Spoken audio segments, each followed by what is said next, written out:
Good morning, good afternoon, good evening, depending on where you might be around the world. And thank you for joining today's webinar. My name is Eric Gaberg. I'll be your host today. I run marketing and operations here for Scrum.org.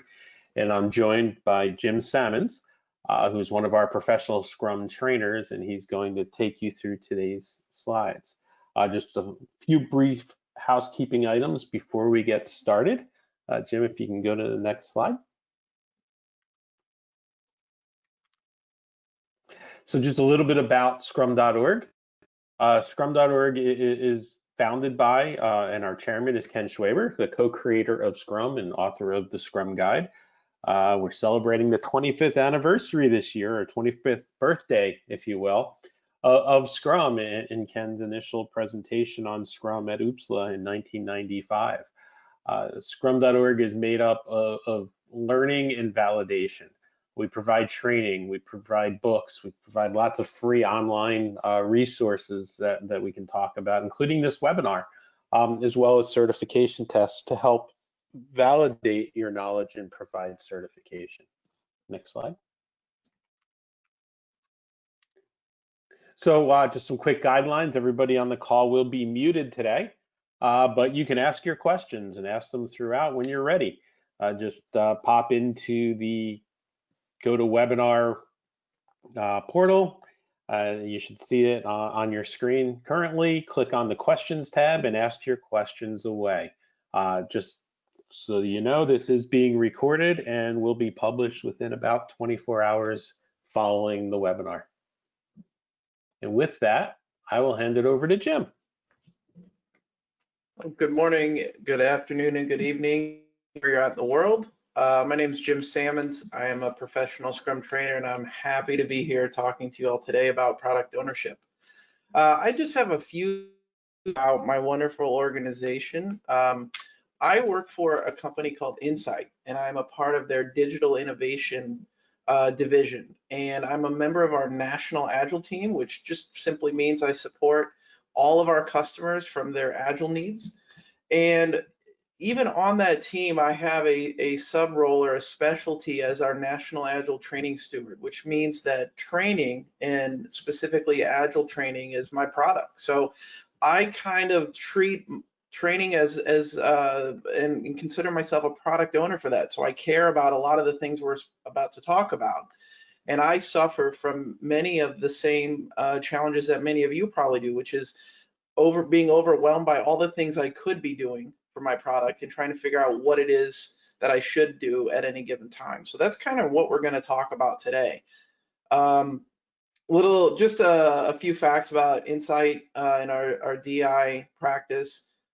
We have a wealth of knowledge, and I'm not going to talk through any of these, but we are a very wide and deep company with a lot of different offerings, and we're very proud of what we bring to the table from a breadth standpoint there, from agility to our Internet of Things, cloud enablement, and our Agile Transformation Services arm.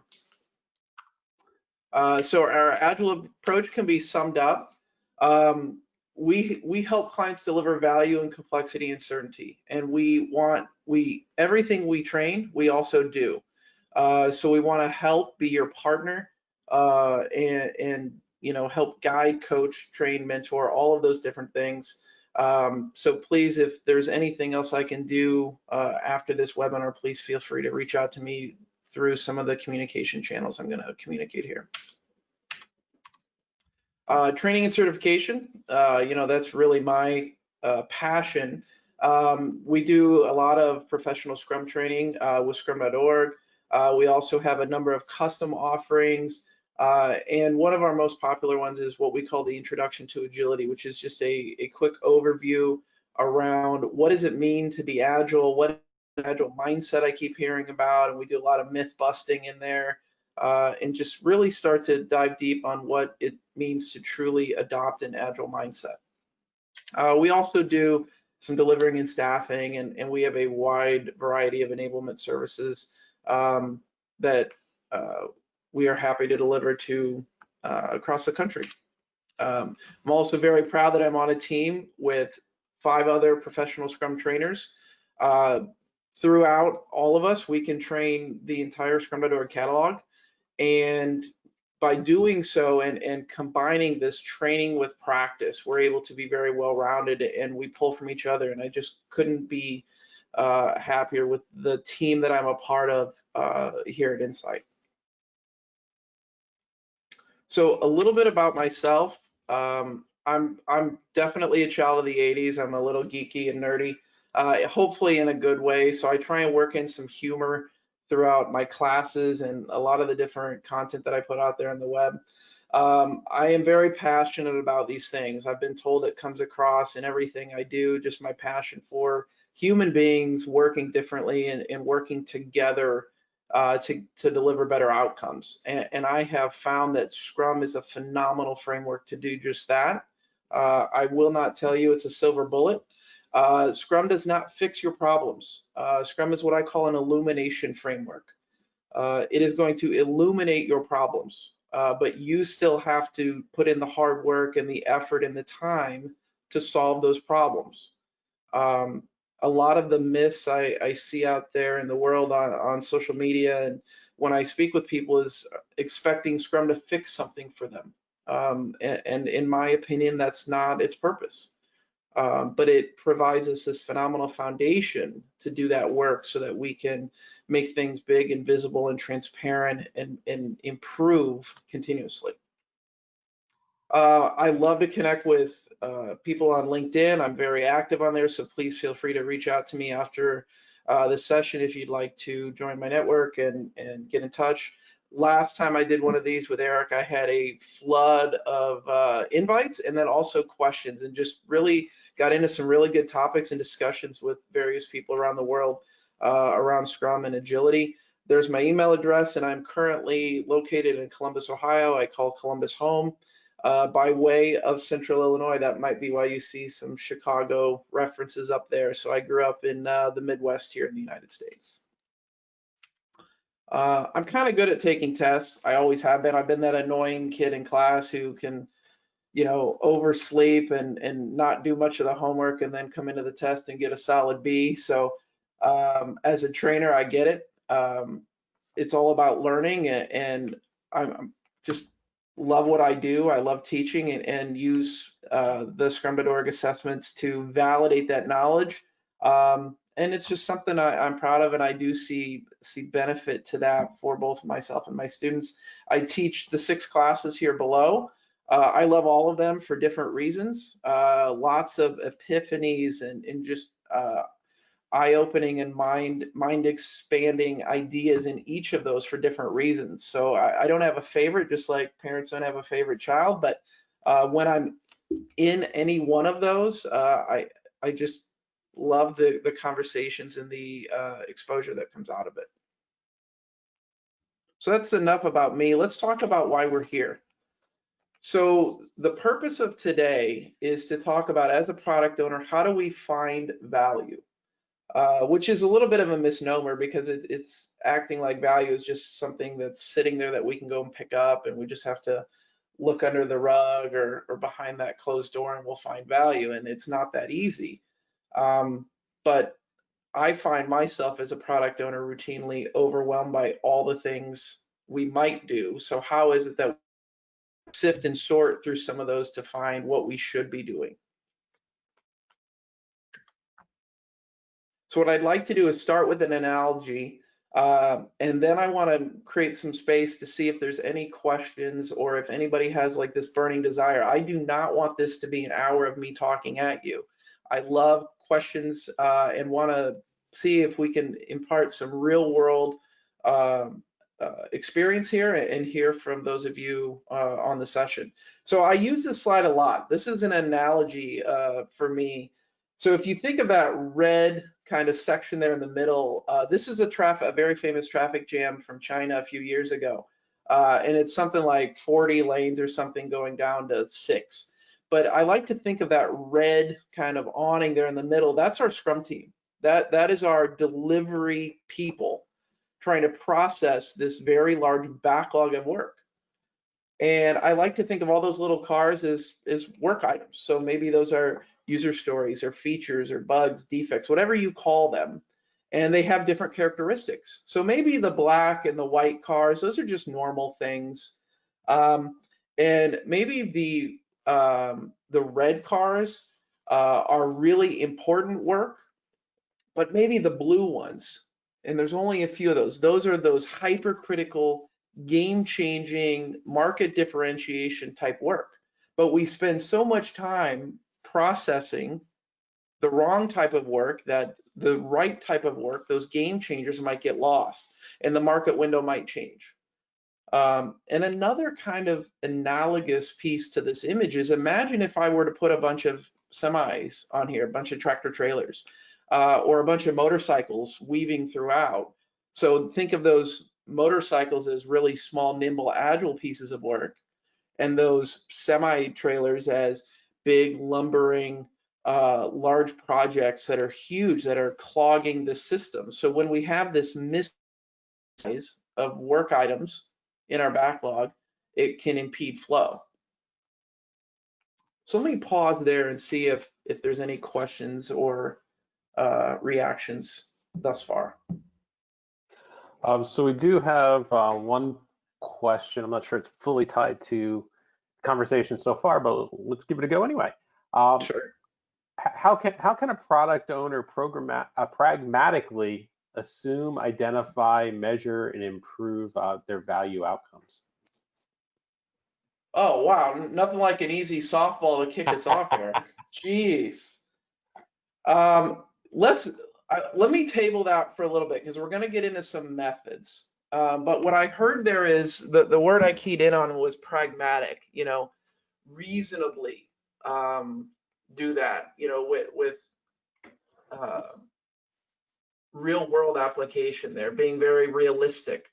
So let's talk about that a little bit. So I don't want to ignore that question, but I want to table it a little bit, because it could send us down a pretty deep hole there. So some of our fellow trainers have written a phenomenal book on this domain of product ownership, and have created this 3Vs, what I call the 3Vs model of product ownership. So product owners need to have these three things, in my opinion: have, do, perform. So they got to have that vision to start. Where are we headed? What goal are we after? And then we want that vision to deliver value. And then we need to do some sort of validation to make sure that we are actually delivering value. Because without that validation step, we are making some assumptions. We might have some beliefs that we're delivering value. And throughout my career, I've been surprised a few times at what I thought was valuable. The customer said, no, that's not really what I care about. I care about this other thing. Or that feature that you're really passionate about, Jim, is not what I want, this other thing. So this validation loop is both from a quality perspective and a customer needs perspective. So are we meeting our customers' needs in the right time and in the right way that they're looking for? Just a simple definition of value. I typically hate these value slide or these definition slides about giving us a textbook definition, but I included it because value is different in my opinion. There's what I call big V value, so value with a capital V, and little v value.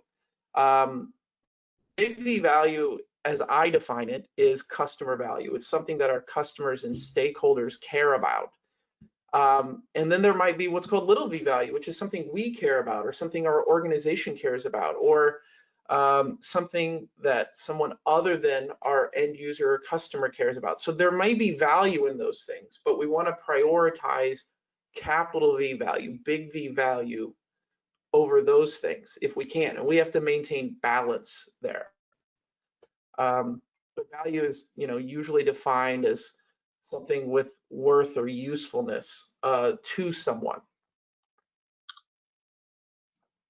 For most organizations, we trace value back to money, and we'll talk about that in a little bit. But there could be other ways of measuring value. So societal impact could be a way, making the world a better place, cleaning up our oceans, taking care of the elderly, taking care of anyone in need has value that may not trace back directly to money.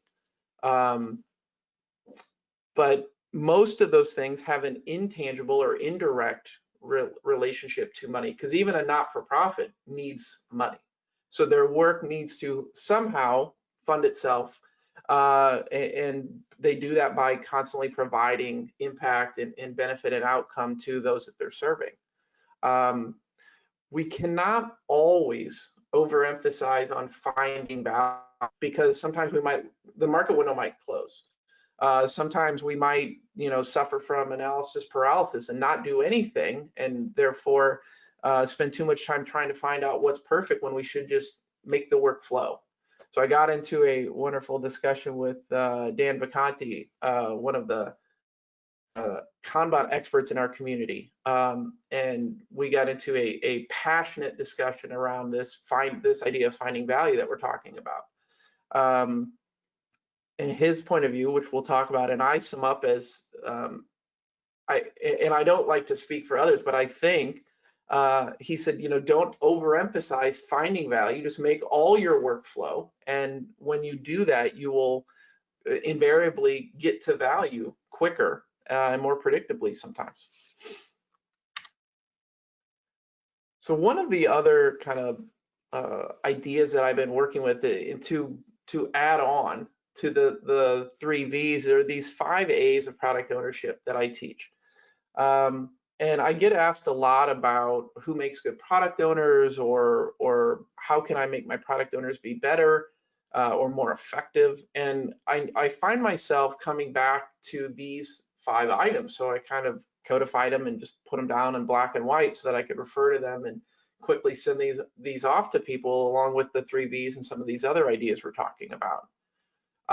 So I'm not going to read these to you, but I do just want to briefly touch on them and highlight a couple things here. So availability, product owners got to be available. If your Outlook calendar looks like a game of Tetris, you may not be available enough to be an excellent product owner. I hope you embody an agile mindset, valuing iterative and incremental delivery. Accountability and authority are very similar. And one of our fellow PSTs, the great Don McGreal, and I had a big discussion around accountability and authority. The way I define it, not saying it's the correct way, is accountability is something internal. I can choose to be accountable with no permission to no one but myself. I can choose to be an accountable human being, an accountable employee, an accountable teammate. Whereas authority is something that's normally external. It's something that's given to us, or it's imbued upon us. But they're very related there. You can have one without the other. And I would maintain that product owners need to have both. But the real big one here, the really important one for me, is being analytical. So product owners struggle with this a lot in my experience, about how to know something versus guessing at something. So this getting good at analysis and developing tools and methodologies for analyzing value is how I would answer maybe that first person's question around the pragmatic ways that a product owner can do this. And one way that I would address is ask your users if you're delivering value. Are you delivering what they want? I was working with one organization, and I talked about this, and they said, well, we have this entire customer advisory panel, and we have hundreds of customers that have opted into this program to be early adopters and to give us feedback through focus groups and panels and surveys and discussions. And I said, okay, well, what are they telling us? Well, we haven't asked them for a long time. I'm like, well, how long is a long time? Well, over 18 months. So we have these customers that are getting a benefit. So they did get some discounts for being a part of this advisory panel, hundreds of them waiting to give us their opinion, and no one was asking them. So I said, we need to start asking them. So I kind of helped the organization revitalize this structure that they had probably spent months building in the past, to start to validate product owners' assumptions about, are we building the right thing? So that is really the way I would answer. The pragmatic way is start to turn assumptions and guesses into facts and data.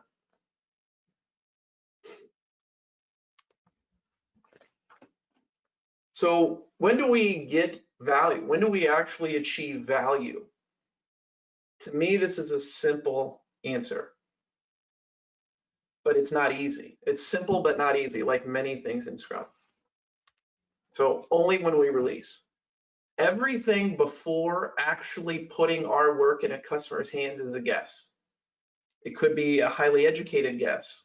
We might have done a lot of work and testing and research, but it is only a guess. And until we launch, until we actually release, we haven't really mitigated a lot of risk, and we haven't validated a whole bunch of assumptions. Because the best laid plans, as we know, all those sayings, and we might have a technical defect that's going to prevent us from actually releasing value. We might have completely missed the mark with what a customer cares about. Or they might tell us, like they did to me many times, that they actually cared about something that was different than what I thought they would care about. Eric, let me pause again and make some space for questions if we have any. Sure, we have a large number of them, Jim. So Okay. we can take a few now and then go from there. Sure. I think you've talked a bit about and quite a bit about kind of measuring and certainly the ideas around value. So if I've got a business person that determines the critical value add items, what are some of the KPIs that we may want to look at? Should they be identifying the how, or if you can give some examples of some of the KPIs that you might be looking at, or some things there. Yeah, so we're going to touch briefly on evidence-based management and the four key value areas, which will help us with that. I would say one big metric is what's the quality of our release. So how many of our releases are successful? How many of them are we rolling back? What is our defect ratio following a release? And then maybe how quickly after release are we able to address all the new defects, if any, that were created? So those are some good quality type metrics. And then there is a relationship between speed and quality, which we'll talk about here in just a second. So I do see value in some KPIs around speed and how long does it take us to deliver a new feature to production. So we might be looking at cycle time. We might be looking at an idea to innovation or an idea to launch type of cycle time. So from the very moment that a product owner or a business stakeholder has, how long does it take on average for those to get released? And that's a completely different cycle time than it takes once we hand that work to the team and actually have them start building it. And that pre-work that happens, that upstream work that happens before it hits our Scrum teams or our delivery teams is very valuable, because that's where a lot of our most valuable work might be languishing, is in some sort of committee or approval process or idea backlog. So there's a lot of things there, but we can't over focus on speed, or what I say is you'll just get really good at delivering bad work. You'll get really good at delivering output, but we have to care more about outcomes and impact. So sometimes the simplest work is the most impactful. So we will continue to talk about that, but that's just some quick kind of off the cuff reactions to that question. So another one, if we want to take one more while we're here, and I think this kind of ties into what you were just talking about. And if you're going to talk further about it, we can hold it too. But sometimes the customer doesn't know what the value is. Do you have any ideas, thoughts around how do we derive that value, working with the customer to get them to understand the value that maybe they're looking for is being delivered? Yeah. I would say that if the customers routinely don't understand the value in your work, that is something I would really dive deep on and find out why. Is it too complex? Is it too obscure? are they using the tool or the product or the solution in a way that you're not expecting? There's a really good design thinking method about doing a contextual inquiry and observing customers using your product, tool, solution, and you're just basically observing it and asking questions like, oh, I didn't know you used that. I didn't know you used that feature that much, or I thought you used this feature all the time. So I would say that there is some sort of a mismatch if customers are struggling to find the value in what we do and we're adamant that it's valuable. Steve Jobs is famous for saying, I'm not going to ask people what they want, I'm going to tell them what they want. Elon Musk will do this. And if you or your organization is an Apple or a Tesla, you can probably do that. You can tell people what they need and convince them of the value it brings and change the world that way.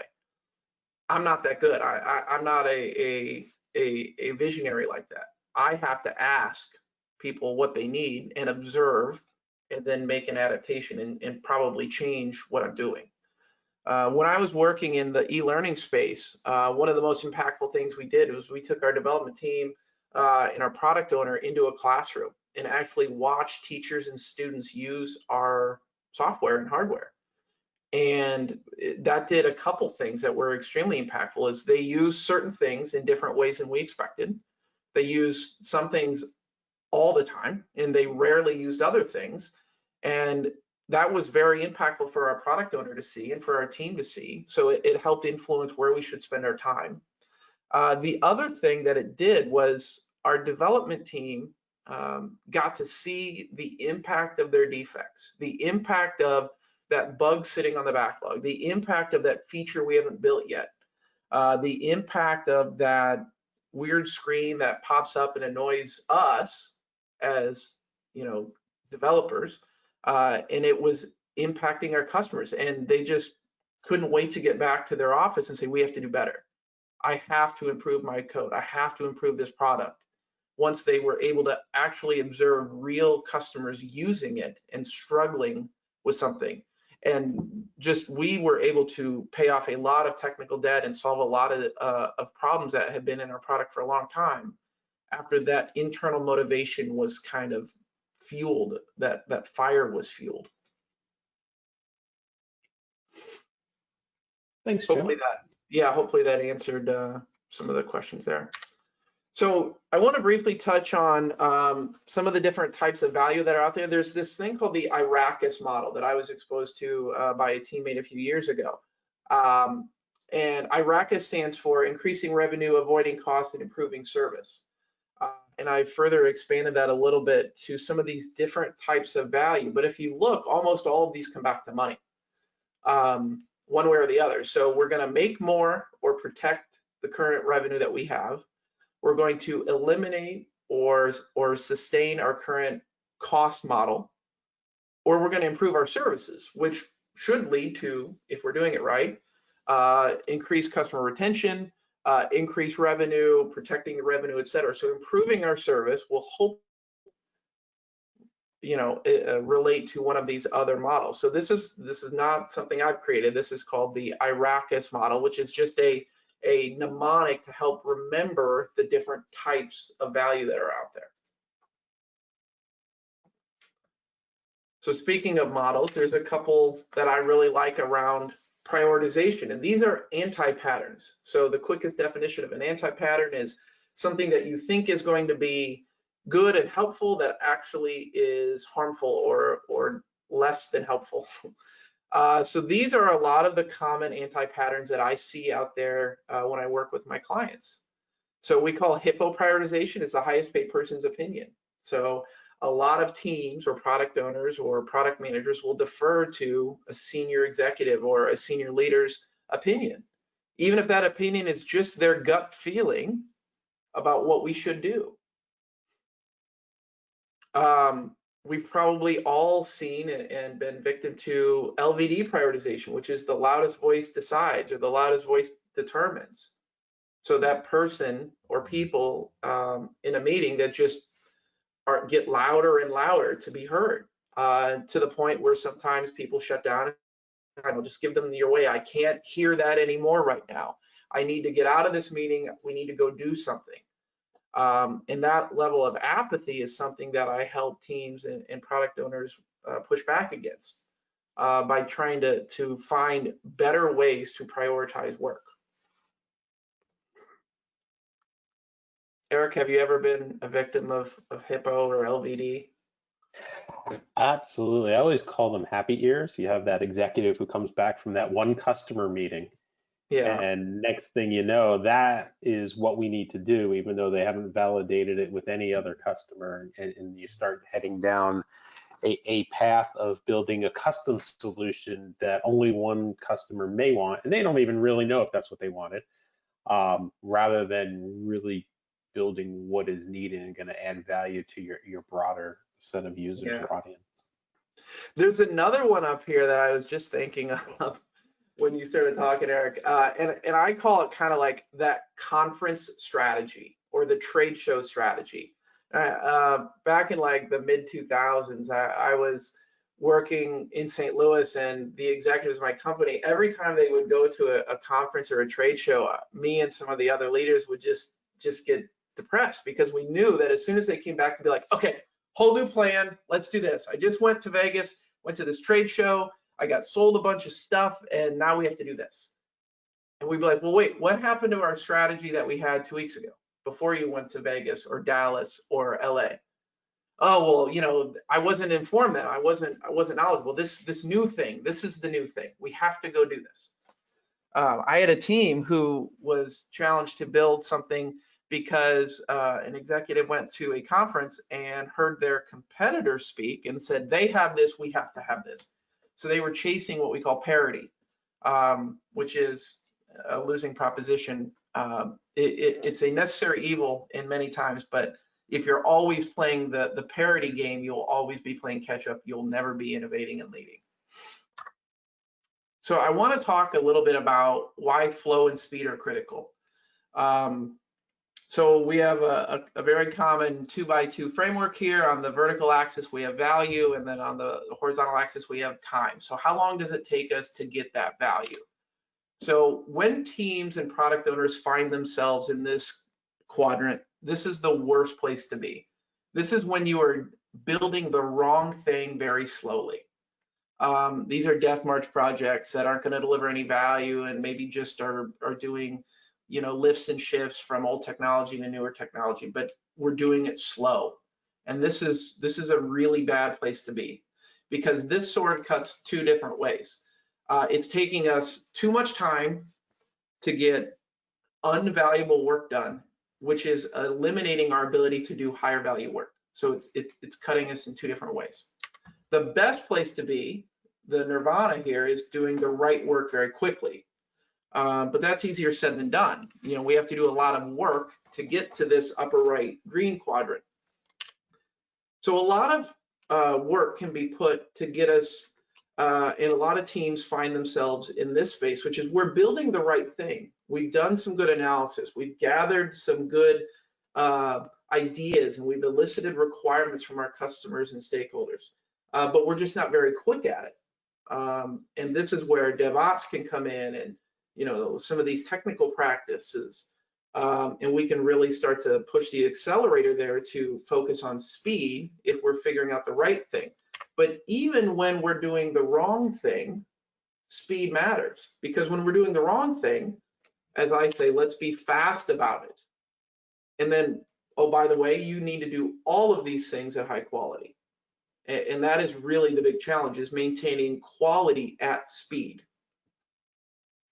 But the key takeaway here that I want you to remember is, if you're going to be wrong about value, be quick about it. And this is where Dan and I agree, is being wrong should not hurt that bad, because you're going to be wrong. The best laid plans, as much analysis as you can do, you are going to be wrong some percentage of the time.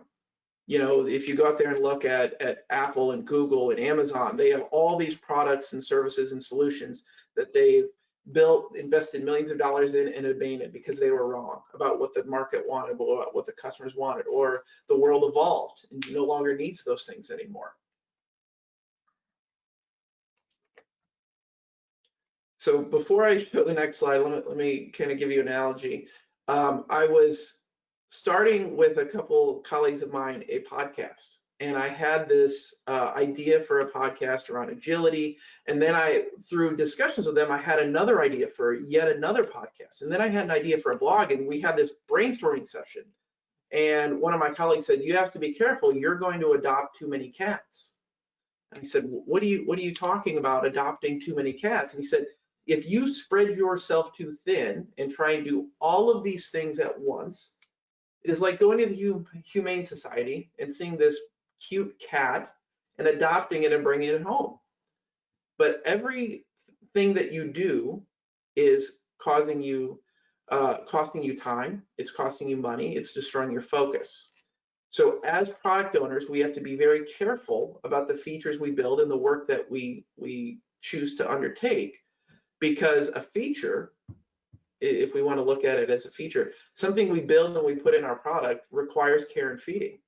So it's something we have to maintain. It's a code base we have to maintain. It's defects we have to solve. It's something we have to release. It's something we have to worry about when we integrate.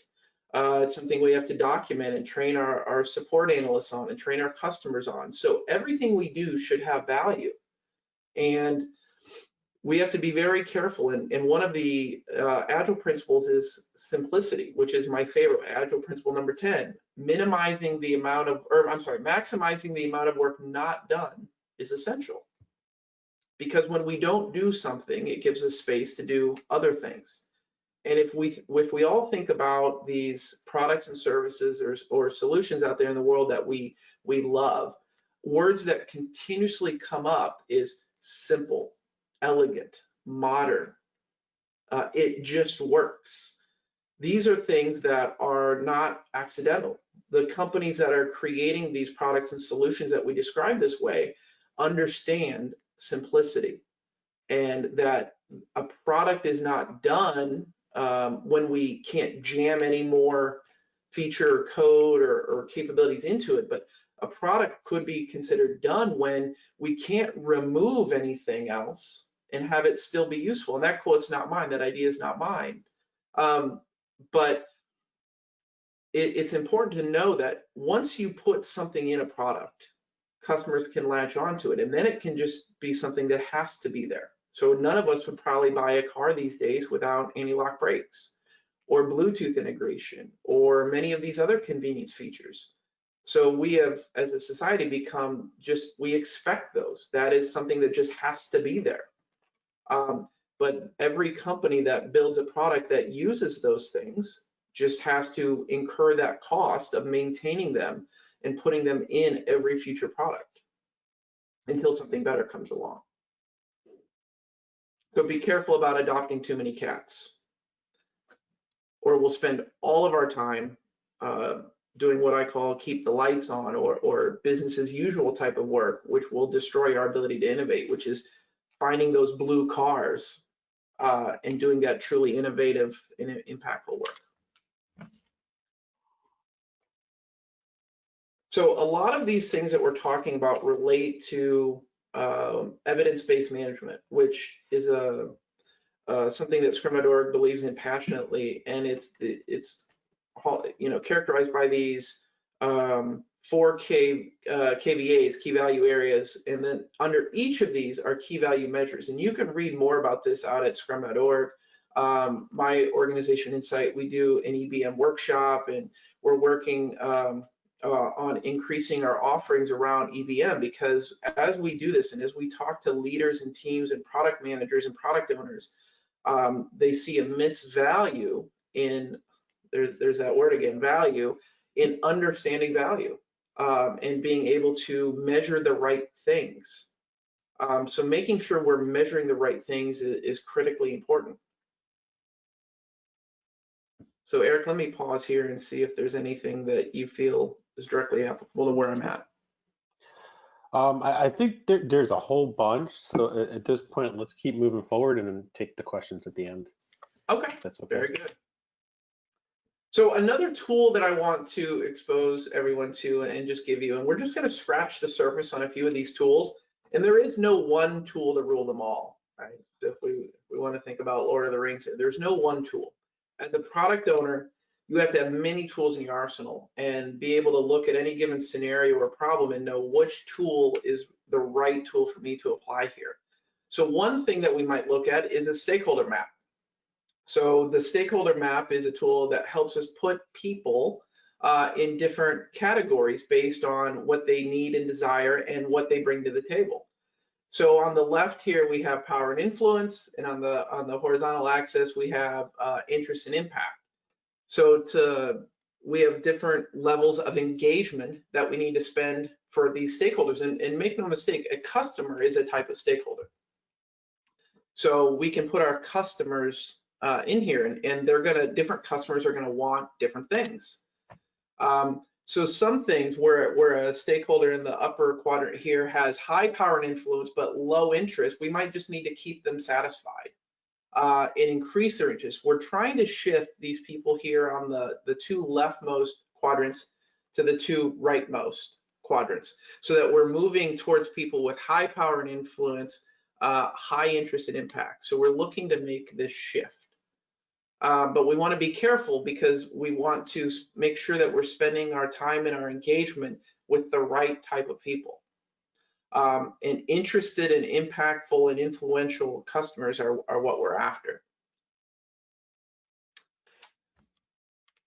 Another 2x2 model, it's been said that no agile slide deck is complete without a 2x2 and a pyramid and that. So I don't know if we'll get to the pyramid, but we definitely have a couple 2x2 models here.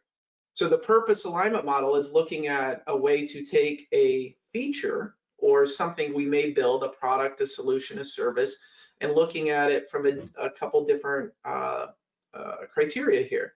So is this going to help us differentiate in the marketplace? And then how critical is this to our strategy? So something that's very high on our mission critical, but low differentiation is something we have to achieve parity with. So it's something that we have to have, but it's not going to differentiate us from our customers. Those upper right quadrant, those high market differentiation, high mission critical to our strategy, these are the things that we need to excel at. We need to really get good at these so that they can drive up our market share. There is no amount of money that is probably too much to spend in that upper right quadrant. So we want to over-invest or correctly invest in those. But then in the bottom left quadrant there, the who cares quadrant, we want to make as small of a play as possible here, if any, because this is low market differentiation and it doesn't align with our strategy. And to your question earlier, Eric, is about the business needs, mapping the business needs to a product owner, is I would advise our business partners to not care as much about the how as the what. So I like to, we need to inform our business representatives and stakeholders that, you know, they can't just wave a magic wand and that things are easy. So we need to inform them about this and this have very different difficulty levels in implementing. So just know that if you ask for this, it is a different lead time maybe than something else. So they need to be informed, but I want my business stakeholders to really have their finger on the pulse of the market and the customers. And then we will challenge the technical teams to solve those needs in the simplest, easiest, most supportable way possible. And that's really where we can unlock the creativity of people to be self-organized and cross-functional and say, we think this is hard, how can we make it easier? And maybe we partner with someone. So that's something that is very high market differentiation. Maybe the right answer for us is not to invest our own money in that. Maybe it's to buy a solution. Maybe it's to buy a partner. Maybe it's to invest in someone else or partner with someone there. So getting good at partnering with others to build out your strategy to deliver those key market differentiators might be the right answer.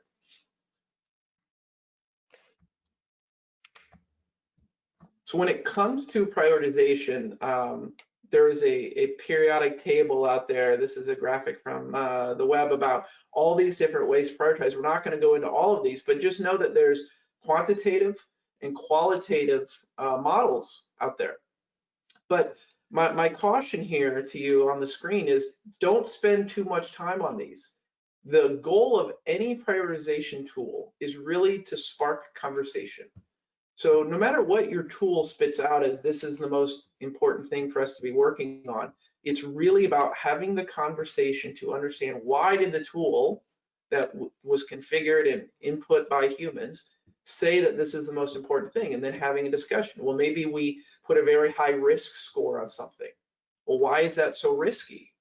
How can we minimize that risk? And then what if we do minimize that risk, what then bubbles up to the top and becomes most important for us to do? So a real simple prioritization technique that many of you may have heard about is Moscow prioritization, which is just putting things in 3 or 4 of these buckets: must have, should have, could have, or won't or will not haves. So this is a really good maybe first step for someone to go through who's trying to learn how to prioritize things. So this is very good early on when we're looking at a large list of things that we might do.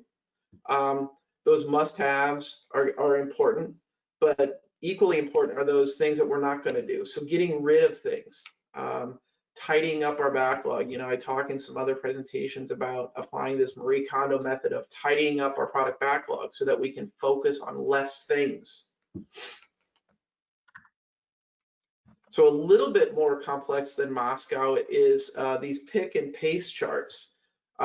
Pick is a Lean Six Sigma technique that comes from the aeronautics industry. And it's helpful to put things in these quadrants. Here's another one of those 2x2 models of what is possible, you know, what should we definitely do? So those implements, so this is things with high benefit that are easy to do. Those are things we should just do. In another model, I call these Nike tasks. Nike's slogan is just do it. If it's easy to do and it's high benefit, high payoff, do it. Those, no question, get those done.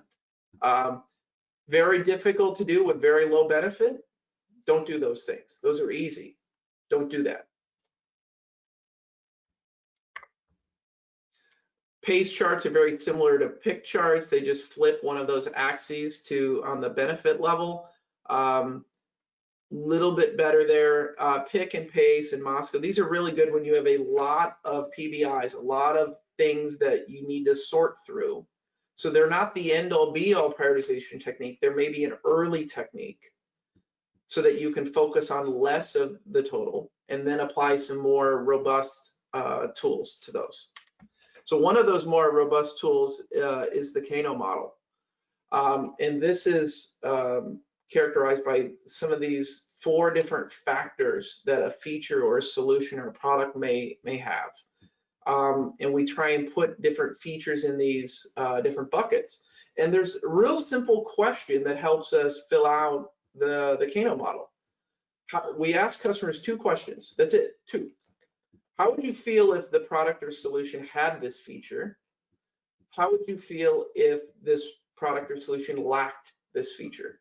So how would you feel if we had it? How would you feel if we didn't have it? And then we put that on different criteria here, and we can come up with these attractors, delighters, parity type things, and we can create this. And I'm overly simplifying this model, but there's a lot written on the web about this model. So the purpose of this is not to teach you how to do this, it's to introduce you to this idea.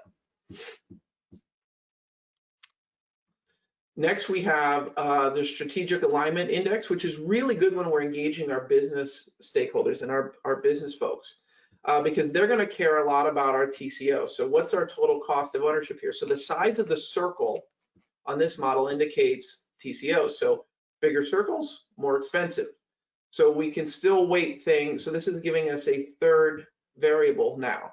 So how much does it align with our business strategy? How much does it align with our technology strategy? And how much does it cost? So we're looking for high highs that are small circles. So that's low cost.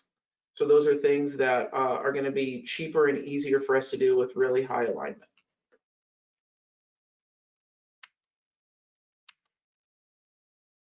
So you want to try and be building those high highs in this model here. So I've introduced a number of different tools that probably spark more questions than answers. So to go back to the conversation I had with Dan Vacanti when we were in Philadelphia last year, so let's say we can't do any of that. We're just overwhelmed. We're a product owner. We can't do any of those things. We're overwhelmed. We don't know how. We don't have the analytical chops. What should we do? Well, our friend Elsa here from Frozen can tell us that we should just focus on flow. So this is a shameless plug for our professional Scrum with Kanban class, and which helps us apply some measurements and metrics and other ideas to Scrum. So it's Scrum with Kanban. It is not Scrumban or some hybrid approach. We're not picking and choosing what we like and don't like. It's both. So the way I understood Dan's point was, if we can't immediately find value, let's optimize our system to make things flow through it in an efficient, effective manner. And then when we're wrong, like I said earlier, it won't hurt as bad. So we have to do both. This is not a just Scrum with Kanban practice. This is a Scrum practice as well. We want to get good at delivering value. The Scrum with Kanban class just gives us a lot of tools and these metrics and practices to help us focus on our flow. So that's the end of the content that I have. I'm open to questions, and then I think Eric has a few other Scrum.org slides that we'd like to talk through. Great, thanks, Jim. Great job. And I think, yeah, we've got tons of questions coming in, and we're not going to be able to get to all of them, and I certainly will want to be conscious of time, but I will provide all of the questions to Jim so that he can try to answer them via email if not able to answer them on the, well, I know he won't be able to answer them on this webinar. For those of you also asking, there are a few questions. The slides will be made available with the recording later today or early tomorrow on the webinars section of the Scrum.org website. So first question here, in the example of the stakeholders having changing needs, after the trade show, for example, or customer meeting, what is a good way to respond to this scenario? I would ask, as a product owner, I would get really good at asking stakeholders, why is that now important? And then helping them understand that if we are constantly adapting our vision in a hard pivot way, like in a major way, we run the risk of spending a lot of time, money, and effort and getting nothing. And I've seen this play out. So as a product owner, you have to get really good at saying no. You have to get equally good at saying yes, but not right now. And finding creative ways to do that while making people feel heard, seen, respected, and like they can bring you a new idea. And maybe sometimes a hard pivot on your vision is the right thing, but we have to be very careful about destroying focus for the new shiny object. I call those squirrel moments. Like when my golden retriever would see a squirrel, they just bolt off. And stakeholders and leaders and executives are all prone to those same behaviors. What kind of goes along with that is, as a product owner, you might get many really good ideas, but you can't do every good idea. So I like to tell product owners that you have to get very good at disappointing people, because to help teams maintain focus, you are always going to be disappointing someone, because you are always going to have more things than you can get done at any given time, which means you have to get good at saying no or not right now. Great, thanks, Jim. Yeah, it's tough. I remember sitting in my office one day and having my CEO come over to me, and I was a product owner at the time, and say, "Hey, I just came back from this event, and we need to go build this thing." And it's okay. Let's take a step back. How many people did you talk to? How's it going to be used? Have you talked to other people? And let's go and have a discussion with other folks and get feedback on this idea. Is it a one-off, or is it real? Is it a real opportunity? And kind of take that step back. And even let's define the problem and not the solution. Often they come in with a solution and not with a problem. And Yeah. let's go talk about what are we trying to achieve so that we can build the right solution rather than trying to solve a problem just because one person said it. Yeah. It's a tough conversation, but it happens quite a bit. So One, another, oh, sorry. let me give you one other thing.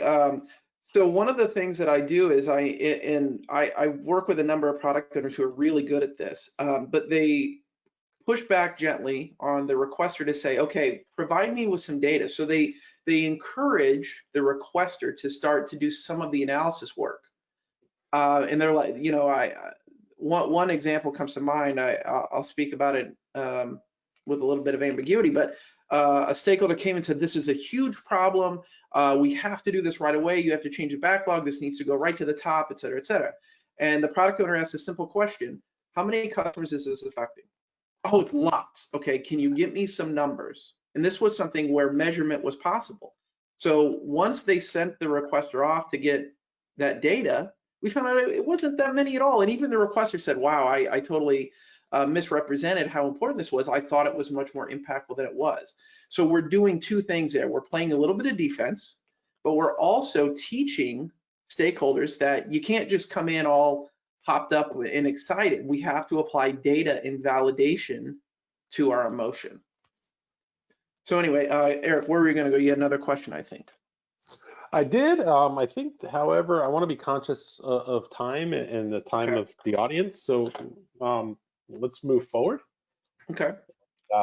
Just, for everybody, if we can go to the next slide. Sure. So just keep learning. You're never done, and nobody is ever finished learning. Check out the learning paths depending on your role. There are lots of videos, articles, blogs, and things based on these different categorizations and based on the different learning areas and objectives within those areas. So check them out. If you go to resources, you'll see resources for on our website to learn a lot more. And next slide. With that, I just want to say thank you again. Thank you, Jim, for an excellent job. Thank you, audience. I know we didn't get to all of your questions, and hopefully we'll be able to get to those in the future. And check out the different resources that we have available, whether it's our forums where you can ask these questions, our social media, or other events like this. With that, again, thank you very much and have a great day. Thank you. And I will do my best to answer some of the questions that I'll get via LinkedIn and all that, and respond to people directly as much as possible. Great. Thanks, Jim. Thank you for having me.